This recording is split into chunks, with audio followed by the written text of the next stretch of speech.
Dediklərinə görə harası 25 yaşında olar belə. Kim dedi kişi? Bura Bakı şəhəri Xəzər rayonu Qala qəsəbəsidir. Fövqəladə Hallar Nazirliyinin 112 qaynar xəttinə bu ərazidə yerləşən süni göldən bir nəfərin meyitinin çıxarılması ilə bağlı müraciət daxil olmuşdur. Hadisə yerinə Fövqəladə Hallar Nazirliyinin kiçik həcmli gəmilərə nəzarət və sularda xilasetmə dövlət xidmətinin əməkdaşları cəlb olunmuşdur.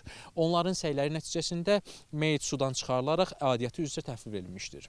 Mən bir dənə sadəcə onu gördüm ki, eləsə belə aparanda gördüm ki, qoyub maşını apardılar. Polis əməkdaşlarını gördüm, yəni ki, 200 dənə maşın idi, buradaydılar. Və dediklərinə görə harası 25 yaşında olar belə, o civarda olan bir şeydir. Faktla bağlı araşdırma aparılır. Musa Hüseynli, Vüsal Bayramov, APA TV.